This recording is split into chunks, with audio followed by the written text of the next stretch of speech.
come across this Project Coyote versus Acme, and what made you excited to join it?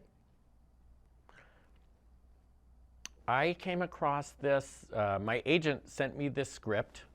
Um, Obviously, as a kid from the '70s, I grew up watching Looney Tunes, so I was immediately interested and heard it was like a Who Framed Roger Rabbit with live action and animation mixed together. Could not believe that they were asking me to be in one of the lead roles. That was exciting. So, of course, I was going to read it. And Sammy Birch wrote this amazing script. So, I got through it and loved it. And I mean, who could ever turn down an opportunity like this? It was just a no-brainer. What has your relationship with the Looney Tunes franchise been? Were there any characters in particular that you were excited to share the screen with? My I grew up watching the Looney Tunes. Pretty much every day after school, I'd come home and watch the Looney Tunes. Watch the Looney Tunes on Saturday, Sunday. I was watching too much TV, to be honest. But uh, these were like old friends, so it was just an honor to be in this movie. And it's hard to pick a favorite. I mean, Wile E and the Roadrunner was one of my favorite Looney Tunes. Bugs, obviously. Porky Pig. I mean, that Porky Pig voice. I'd always try to do that voice. I cannot do it. I just can't. My mouth moves too slow. So Eric Bauza, who does all those voices, I'm just like amazed at how great he is. But yeah, I just all of the old these old guys. Foghorn, he's one of my favorites because he does kind of talk a little slower, so I can do better. Also, I can't do a good job, but I'm also very excited. Like Peter Lorre is in this, which is a very exciting reference to a slightly more obscure, person in the Looney Tunes universe, who a lot of kids these days don't know that he was an actual actor from, I don't know, what was he in? Was he in Casablanca? He was in a bunch of old movies, but like, so it was really fun to be acting with all these, Looney Tunes heavyweights, and then these, a lot of the old bit players in the Looney Tunes world also. Just all of it was exciting. And here's a little bit of a different question, but what is the weirdest gadget that you've ever bought in your own life? What were you trying to use it for, and did it work? The weirdest gadget, I'm sure that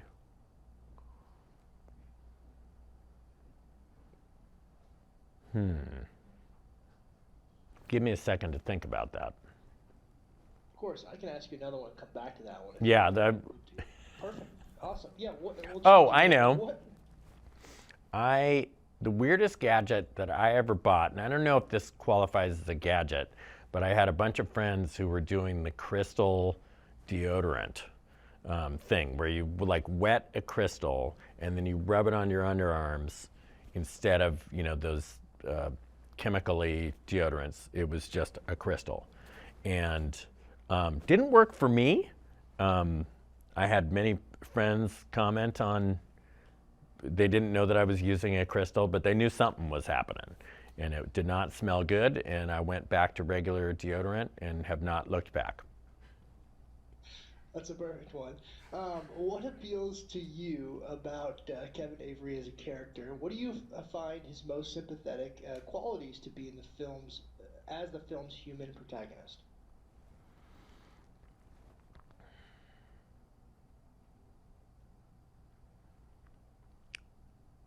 I think that the qualities that my character, Kevin, in the movie uh, presents. Wait, I'm going to start over on that one. Will you ask the question one more time? I want to make sure I'm start. So, of course, what appeals to you about Kevin Avery's as What appeals to you about Kevin Avery as a character, and what do you find his most sympathetic qualities to be as a film's human protagonist? I think what appeals to me most about the character that I got to play in this movie, Kevin Avery, is just the the he is the David versus the Goliath. So you're kind of automatically on his side from the get-go, and I don't know. There were a lot of things about the character that I felt personally connected to. I think there are times that I don't go after things in the way that I should, and I sit back and maybe don't take the bull by the horns.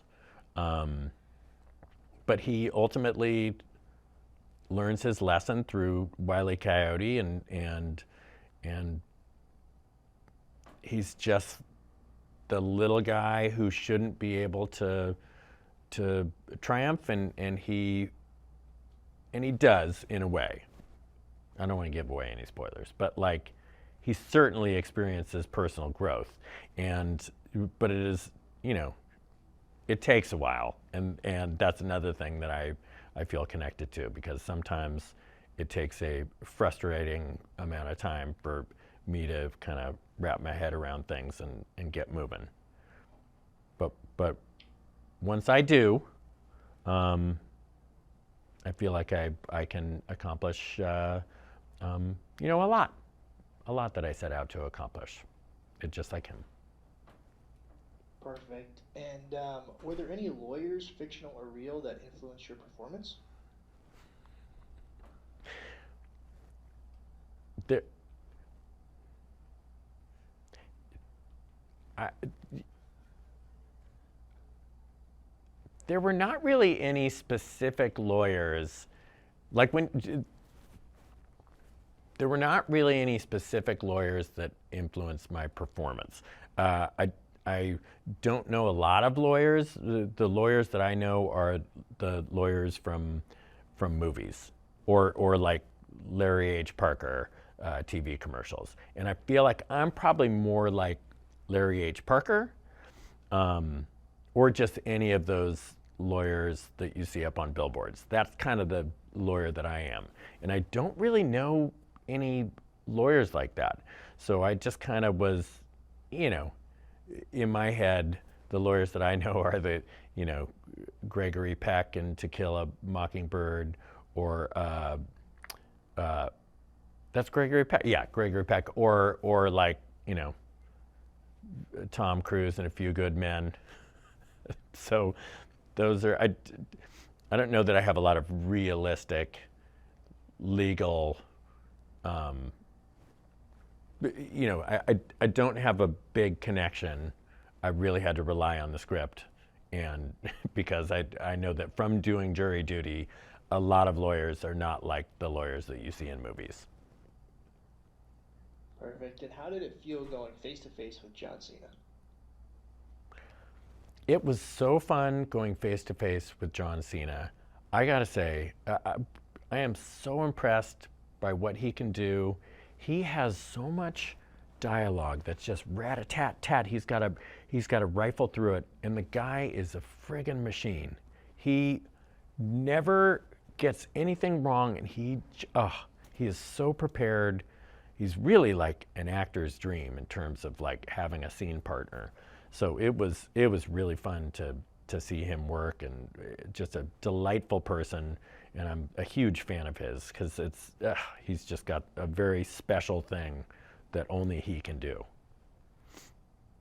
Sir, and the last question here for you is, what do you hope audiences will take away from Coyote vs. Acme? I hope people take away from this movie just this special connection to these old friends that you might not have seen in a while. Before doing this movie, it had been a while since I had gone and seen Looney Tunes stuff. It was etched in my brain from childhood, but watching this movie, it's a real swirl of emotions. It's a really fun story. So much is happening. It's funny, fun, kind of emotional in places, which I didn't expect. But it's just a really delightful movie that the whole family can see. It's just, I'm so proud to be a part of this movie. So excited for people to see it.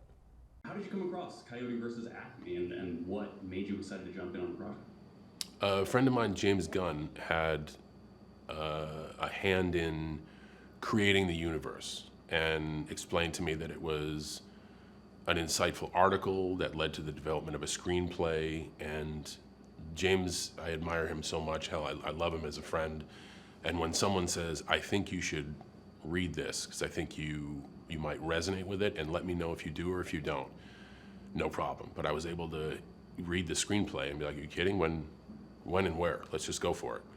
So that was what a world to be in, to be invited into a conversation like that and say, hey, if acting with the Looney Tunes resonates with you, this is also something a creative mind I respect is behind, and a friend. And I know he's not in the business of wasting time and wouldn't waste my time. So that was like the stars were aligned before we even started getting real deep into the minutia of what the film would be. It came recommended to someone I love and trust, and it's there on the page. So I wanted to be a part of it. Amazing. Now, I remember watching all the Looney Tunes VHSs. I had them all, and I'd watch them Saturday morning, Sunday morning. What's your relationship with the Looney Tunes franchise, and are there any characters in particular that you were excited to maybe get the opportunity to share the screen with in this film? So I'm of the age where this resonates pretty heavy with me. I think the Looney Tunes kind of had to start reinventing themselves at the end of the 80s. And at my age, I had grown into a young adult at that point, so they hit me right in the bullseye. Those cartoons and their animation really, I would say, stood the test of time for 3 decades plus before they had to put a coat of varnish, repaint, redeliver. So it really resonated with me to have Foghorn Leghorn, Daffy Duck, Elmer Fudd, some of the cameos that we have, Tweety, Wile E. Coyote, the Roadrunner. Like, man, it was really special because it's almost like if you're a fan of baseball growing up and you become a ball player, then you get to play with the players you idolize, but because they're animated, they don't have age, so you play with these players in their prime. It's a very unbelievable scenario. What I like about what Dave Green's done with Acme vs. Coyote is he's created an environment where if you're someone like me, if you're in that 45 to higher bracket, you will really enjoy seeing these characters plugged back into life. If you are, which is a large portion of audience, 45 and below, you will watch this as a great movie. And you don't miss anything. You're not a step behind. It's a great story. It's a heart-wrenching film. And honestly, I'm proud of the work, and I appreciate the focus Dave put on essentially the legacy, but it's not a necessity here. And I really, that's a brave shout out to him. Now, speaking of audiences, what do you hope that they take away from this film? I'm asked that with every project. What do I hope audiences take away from the film?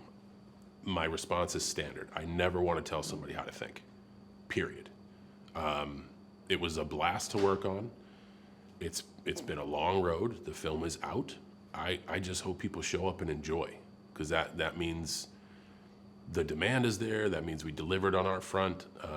I never, ever want to tell an audience member how to think. And that's not me being preachy. Even if I give my opinion, it may have them watch the material with bias. I just want them to show up to the theaters and watch and be entertained. That's a fair point. Now, something you don't get asked on every film, what is the weirdest gadget you've ever bought in your own life? What were you trying to use it for, and did it work for that purpose? That's a good question.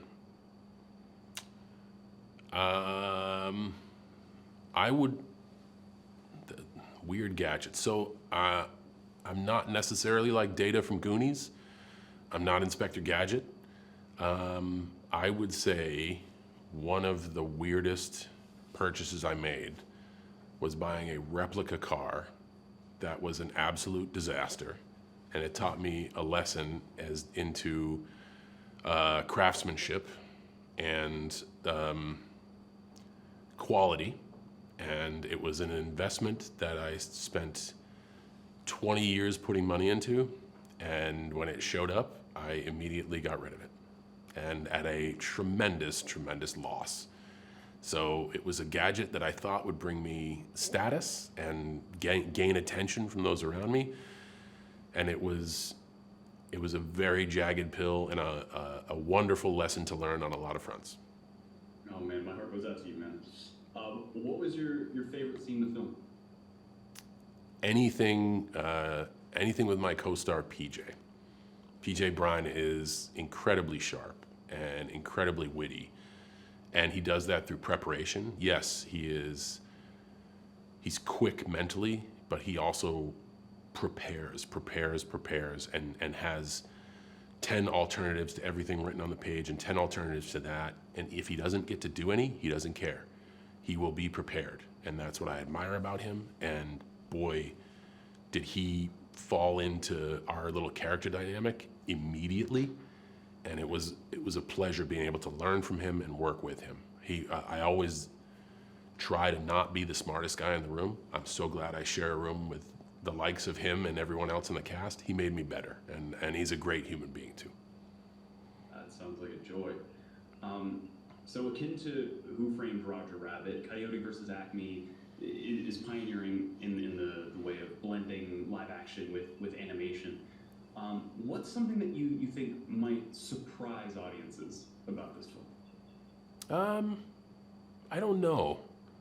The element of surprise is tough nowadays because everything's possible, right? I have to give respect and props to Roger Rabbit because that was very pioneering, almost in the way that like Mary Poppins used animation in real life. Like they just took it to another level. I don't know what audiences will be surprised with. What I feel confident in is that it will seem like a believable story. Like, I think that's the most comforting thing here, is that you watch it and you're like, yes, I get it, it's fine. And the magic of any good movie is this is just crazy enough to be believable. And sometimes it's too crazy for you, beyond your comprehension, and that's also what makes it good, but this is one of those interesting scenarios where you're like, I believe it. I think that was, again, tipping the cap to Roger Rabbit. The way they defined the world immediately made it believable. The way Acme versus Coyote and Dave Green defines this world immediately, you're like, I get it. Now, the final court scene of this movie can make the toughest men weep. Looking back at the film's climax, could you ever have imagined Wile E. Coyote being an emotional core to not just a story, but a feature film? Well, I mean, you may be asking the wrong guy here, but like, every character is supposed to be a being in total, and as a being, they're supposed to have all the emotions, you know? So I think that's the fun of storytelling, being able to get something or someone we view as only this, and then taking that veil away and realizing they're human. You know, getting the superhero Invisible Man, John Cena, to cry and realize like, oh my goodness, he's just like you and I, and that makes me connect with him more and want to root for him more. I think that's what makes the end of this movie so strong, is you view Wile E as one thing, and then given the turn of events that happens in that scene, you see that Wile E. Coyote, although animated in our world, our world of viewing Wile E. Coyote, he's a total being, which means he has the emotions that we all have. And that's, to me, that's what made me shed a tear or two watching the end. How did you come across this project, and what made you excited to join? Oh my gosh, man. I mean, this project came to me years ago. I think at this point, probably 5.5 maybe years ago, when I got the script, the email, and the audition. And of course, instantly I was so excited because it's Looney Tunes. It's so iconic. So of course just seeing Looney Tunes, I was like, yeah, I want to be a part of it before even reading the script. And then of course I read the script and I absolutely loved it. And I had the honor of getting to sit down with our incredible director, Dave Green, who is so unbelievably brilliant and is truly like, he's the reason this movie is just so phenomenal. And I could talk all the good things about him forever and ever and ever. But I was able to meet with him and one of our producers and just kind of sit down and talk with them and hear their vision and kind of show them what I could bring to the table. And I guess I got really lucky because the meeting went well and I was able to book the job. And when I booked it, I was so excited. I could not believe it. And even more so, my parents were so excited. So it was just, I wanted initially to be a part of the family because I just naturally love Looney Tunes and I wanted to be a part of anything Looney Tunes. But then of course, when I read the script and got to meet the filmmakers behind it, it was obviously a no-brainer. So it was probably one of the best decisions I've made in my career thus far. So I'm very happy. Amazing. What you touched on this a second ago, but what was your relationship with Looney Tunes franchise been? What's the relationship been? Were there any characters in particular that you were excited to share the screen with?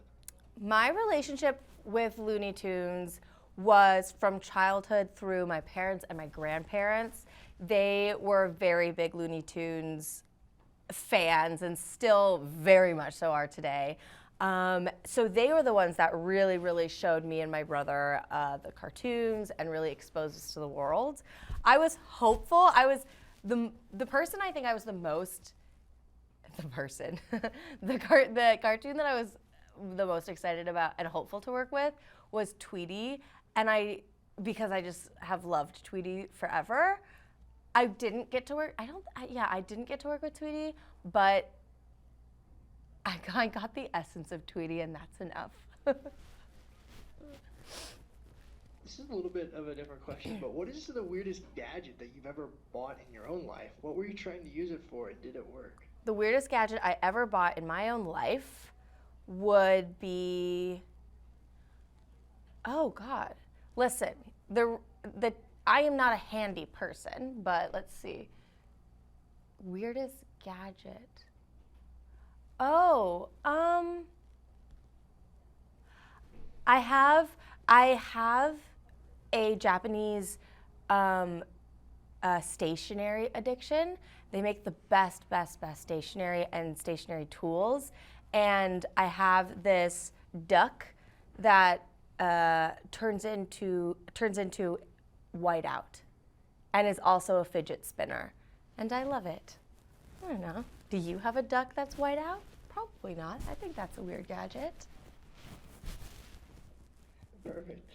In the film, your character is closely connected to Will Forte's Kevin Avery. What was it like working alongside Will, and did you learn anything from him? Working alongside Will was an absolute dream. He is such an incredible actor and also so deeply professional and also just an amazing person. Of course, he's so gifted in comedy and in just bringing a scene to life, quite frankly. So I think I learned a lot from him.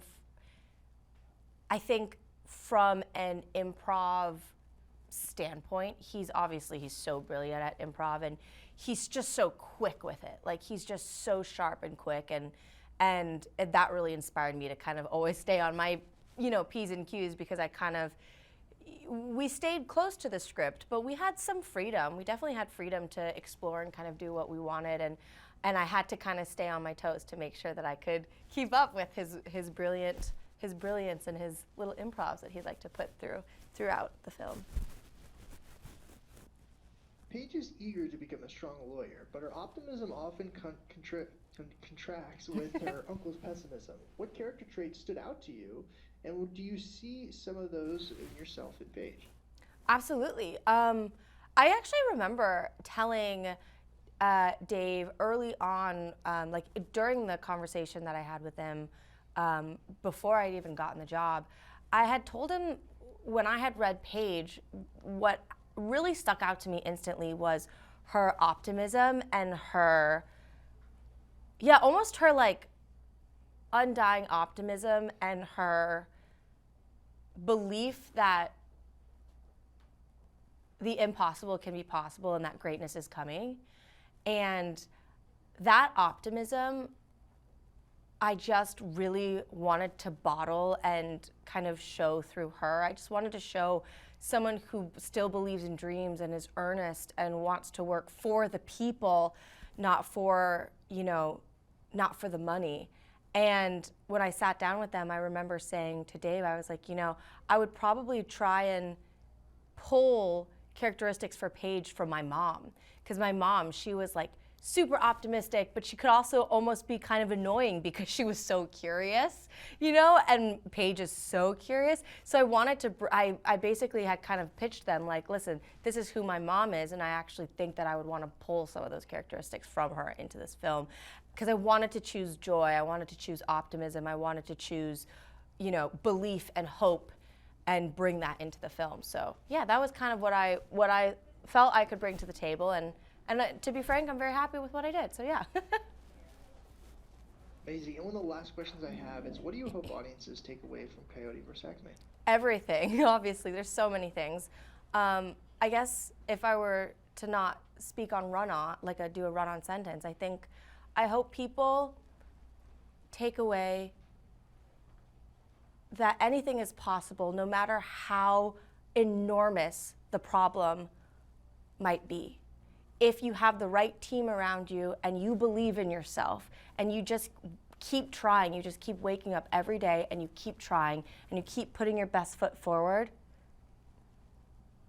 anything is really possible, is I guess what I hope they take away from it. And I also hope they take away a really good sense of community and family and hope. I think there's a lot of incredible film and television out there right now, but some of the film and television that I'm the most attracted to right now are the ones that leave the audience feeling a little bit more hopeful for a change. And I think that's a really powerful, powerful thing. And I am 100% confident that our audience will feel that way. And why tank stock? Me neither. How did you come across Coyote versus Acme, or how did you find it? How did it find you, and what made you excited to jump on board?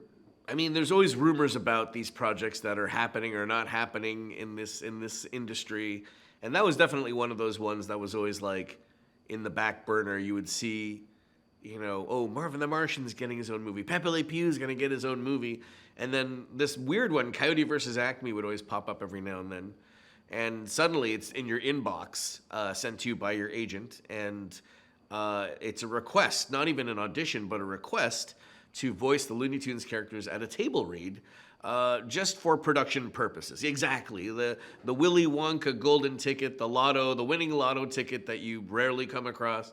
Yeah, it was insane. And for me, getting to voice these characters, it's always like the first day of work. So you get the link for the Zoom, and on it are some of your favorite actors that you've worked with before, and some that you've never met, some that you look up to, like Will Forte. And I was able to kind of make him chuckle with some of these voices, which is, payback for all the endless laughs that he's given us on Saturday Night Live and in his films. So it was great. But then that Zoom ends and you go back to work, and you are, not necessarily waiting by the phone, but you're wondering, I wonder how that went, and I wonder where there are. And you find out they're filming. They're starting to film. And you're kind of like, ooh, maybe I did something to impress them that they may or may not call. And sure enough, I heard from Dave, and they wanted me in the booth this time to record some more guide track. Again, when you're a 9-to-5 actor, you're kind of thinking, okay, they might try to do celebrity casting this time. Who knows? And that's part of the game. It just is what it is. But I feel like someone like Dave, who really understands these characters, knew that the importance of celebrity would serve a much greater purpose on screen than it would be behind the microphone voicing these characters. So I was kept on as myself, Candy Milo, and I think Jim Cummings, who does Taz in the film, as maybe the only 3 voiceover artists in the entire picture. Yeah, I think those characters are celebrities in their own right. So Exactly. what do you hope audiences take away from Coyote versus Acme? Oh, just a chance to escape. I look at the top 10 movies in the box office right now. I love that there's so much originality, but they're all scary movies that are 18 and up, rated R. I can't take my son. My son plays Backrooms on, Roblox or whatever, on his computer. He's 10 years old, but I can't take him to see Backrooms, the movie. It's terrifying. But I can take him to see Coyote versus Acme. Outside of other, classic reimaginings like He-Man, there really aren't a lot of kid movies out there right now. So where there used to be lots, we used to have a ton, but this is going to be a good one, I think. Oh yeah. So, a little off the cuff here. What's the weirdest gadget you've ever bought in your own life? What were you trying to use it for, and did it work? Oh my gosh, that's a great question.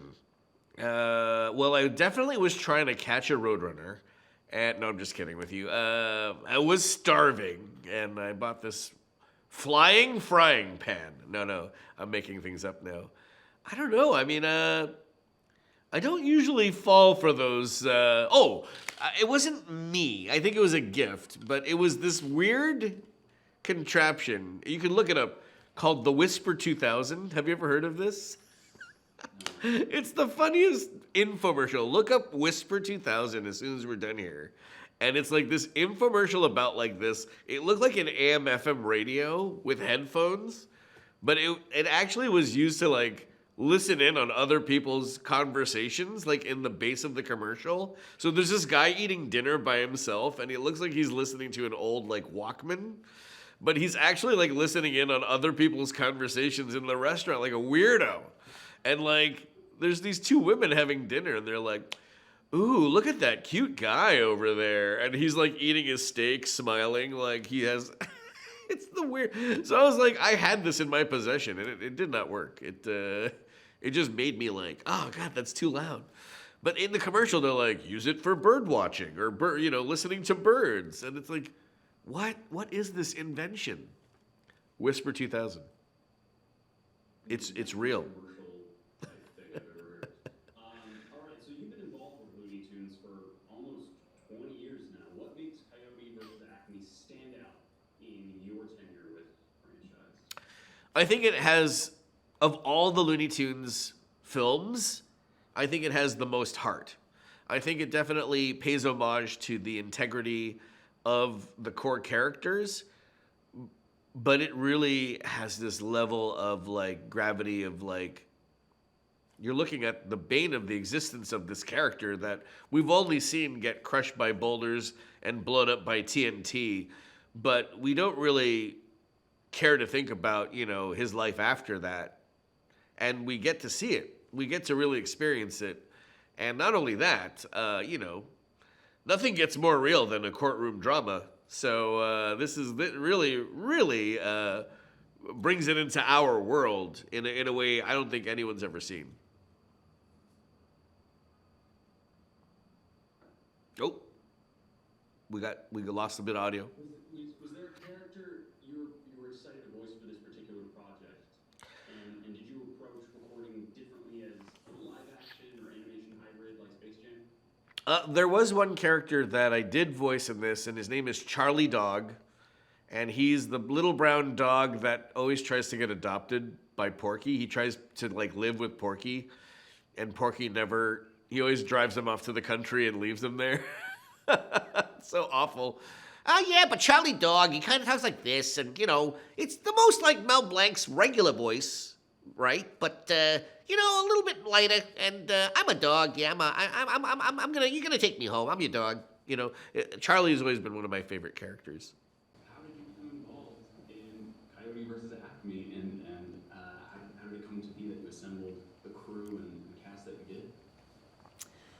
So I became aware of the project through the grapevine. I had heard about this amazing idea about Wile E. Coyote suing Acme, and I chased it and tried to have a meeting on it, and eventually I did get to have a meeting on it, and there was this article that I read that Ian Fraser had written in 1990 called Coyote versus Acme, which posits in a very kind of straight-faced, serious way this very silly idea. What if Wile E. Coyote were to sue Acme for the 80 years of mistreatment that he's gone through? And what if he were to have an actual decent case? And so that piece kind of informed the entire work tonally, because it was so funny and dry and serious and stupid at the exact same time. And after I read that, I'd already known that I wanted to work on this project, but I kind of invested as much time as I could into pitching on it and presenting my take, which really followed the original article as closely as possible, because I really admired its tone, and I really wondered if we could create something that was kind of like a tonal partner, or something that tonally followed in the footsteps of Who Framed Roger Rabbit, which is one of my favorite movies growing up as a kid. Perfectly leads into my next question. What films and projects inspired you during the creation of this film? I would say Who Framed Roger Rabbit, and also movies like A Few Good Men and Aaron Brockovich and The Verdict and The Insider, honestly. These were courtroom dramas and courtroom thrillers that told great stories, and I would watch these movies and kind of catalog them and like write down why I cared and where I felt surprised and where I felt a twist happening. And it was a joy to watch those movies kind of in a run, because they were so well built and constructed, and they're really inspired a lot of kind of like the plot roadmap in Coyote versus Acme, but also inspired smaller beats from Who Fills Out a Law Room or a Law Office, like supplemental, people working in the file room, just to like, what is the personality of a judge in a courtroom drama? Like, all of these things kind of became ripe for the taking, borrowing, and stealing. Love it. Now, this isn't your first time directing a feature with a mix of live action and CGI, but what was different about filming Coyote versus an Acme, and were there any challenges in particular when it came to visually incorporating the Looney Tunes characters in that aesthetic? Well, I had made a motion capture movie in the past, and I will say that the process of making a motion capture movie is so much simpler than making a movie like this, because in a motion capture environment, you have an actor who walks on set and you're able to talk to them, and they can ask you questions and you can have a real interaction with them. Wile E. Coyote does not exist, and I learned that the hard way. And my producer, Christofaria, always said the one person who's not going to show up on set is Wile E. Coyote.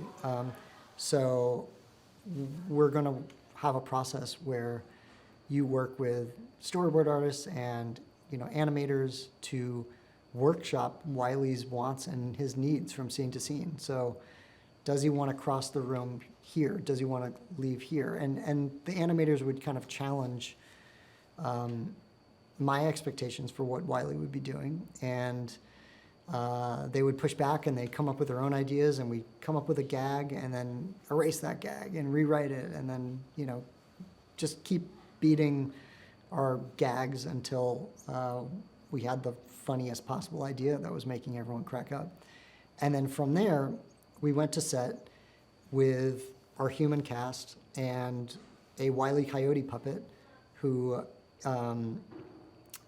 was built by a puppeteer named Dave Barkley, who's an absolute legend. He worked on The Dark Crystal, and he was a puppeteer of Jabba the Hutt, and he's incredible. And he built Wile E. to be kind of, fully articulate, ears, basic facial expressions. And he'd walk across the room and he'd show the actors, like, Wile E's going to sit here, then he's going to go here, and he's going to hold up a stick of dynamite and blow up the room. And then the actors would have something for eyeline, and they would have someone to bounce off of. And even sometimes, a counterweight in the scene so they could bounce off of a puppet and be surprised from moment to moment. So we shot the movie like that, and then in post, it was a process of drawing those characters all over again, kind of in the same way we did in prep, but now with actual movie footage. And they drew on top of that footage to start the process of bringing the movie to life for final animation. I'd be exhausted. You're exhausted, right? It's exhausting. That must have been amazing for the actors and everybody Yeah. working on it. No, but it is a process of, like, we probably made the movie 5 times if you add it up. It could be more if you think about all the layers. Yeah. How did you come across this, and what made you excited to join the project? So I became aware of the project a long time ago. It's based on a 1990 New Yorker article written by Ian Fraser that is called Coyote versus Acme, which asked the question, if Coyote were to sue Acme for all of its years of injury and damages against Wile E, would he have a good case? And I heard about this. I thought it was such a great idea for a movie, and I chased the project. And when I was able to finally meet on it, I shared my ideas for what it could be. I was really interested in a version of the story that would take Wile E's case seriously, even though it's completely absurd, and even though we're talking about something ridiculous. I was really curious if we could tell an honest, true, and real story about Wile E's quest for justice. Perfect. And then what has your relationship been with the Looney Tunes franchise? Were there any characters in particular that you were excited to share the screen with? I grew up on kind of a mixture of Looney Tunes, Tiny Toons, Pinky and the Brain, and also on the side, The Simpsons and Batman the Animated Series and Ren and Stimpy, and this kind of like early 90s cocktail of cartoons that were funny, weird, subversive, irreverent, and all those things kind of baked my sense of humor and my friends' sense of humor as kids. And yeah, Looney Tunes to me were always the kind of like smart, irreverent counterpoint to Disney cartoons, which were all about fluidity and music and incredible animation. And so to me, Looney Tunes was always kind of like the punk, wicked stepchild of what Disney was. And I personally love the Coyote Roadrunner cartoons because they were so funny and they played non-verbally, and you can watch them in any language and still laugh. And what do you hope audiences take away from Coyote vs. Acme? Sorry, just a sip of water here.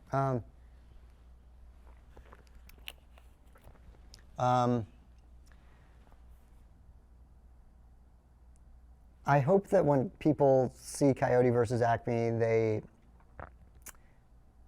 I hope that audiences who see Coyote versus Acme and know who the character is, I hope, sorry, I'm gonna keep starting over. I hope that when audiences see Coyote versus Acme, they feel that we've treated the characters well, and I hope that they feel that we've honored Wile E and Roadrunner's stories and their legacies. That's really important to me. But I also hope that new audiences who don't know Coyote and Roadrunner fall in love with their stories, and I hope that they also fall for Wile E's quest, and I hope they feel that Wile E's pursuit of justice is something that they believe in. Sorry, this is a terrible answer. That's good. And the last one for you. This is here real is a little warm-up bit shit. different one. I apologize.